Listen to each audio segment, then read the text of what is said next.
Hello, and welcome back to Cultivated World, the channel that brings you the good stuff from the world of watches. Today we're looking at the 2020 Tudor Black Bay 58 in navy blue. Now that the dust has settled with this release, we'll be discussing what we like about this watch, and if it really was worthy of all the hype.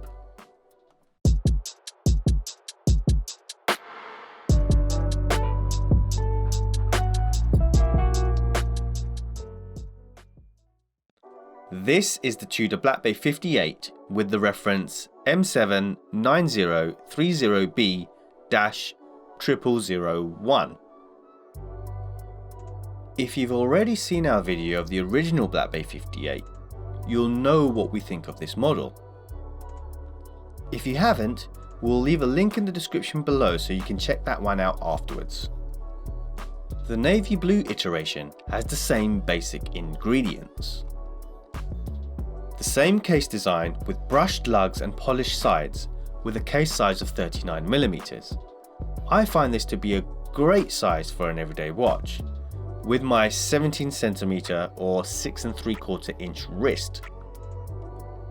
It has the same bracelet design with brushed links and polished sides. Oh, and those controversial faux rivets. The folding clasp is the same, which fastens securely using the safety catch. The unguarded screw-down crown is back, with the charming embossed Tudor rose insignia. Naturally, the technically in-house COSC certified MT5402 movement is back, with a respectable 70 hours of power reserve. The aluminium bezel insert is now a dark blue colour. This complements the colour of the slightly lighter blue dial. As this is a dive watch, the bezel is unidirectional with 60 clicks.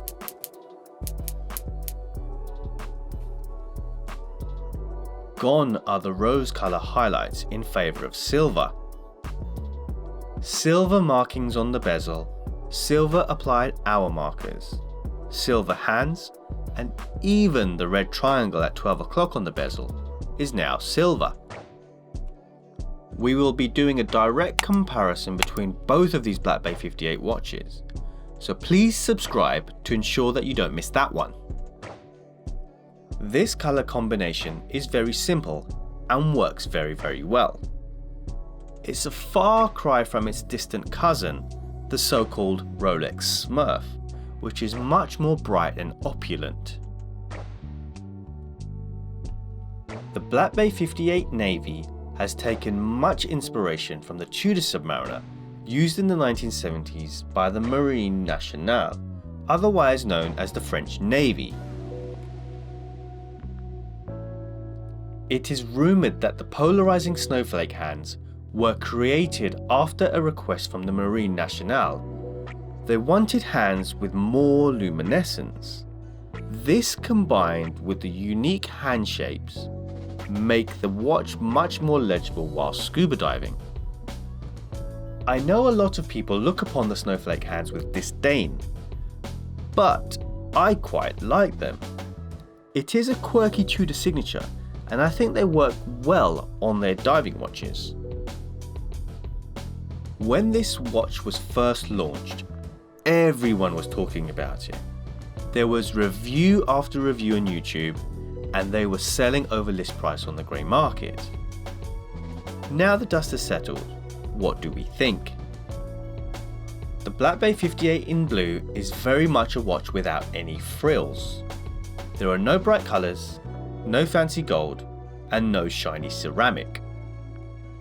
However, it's very well built with a proven design, which makes it a perfect daily watch.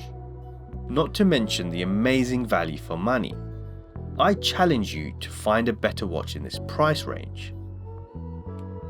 2020 has been a very unusual year, to say the least. A year in which we thought there may not be any watch releases at all. Do you remember this teaser from Rolex earlier in the year? The internet was ablaze with rumours of a blue Submariner in steel. Well, if you still want a blue Submariner in steel, here is your closest option, only with a shield instead of a crown. What do you think of the Tudor Black Bay 58 in blue?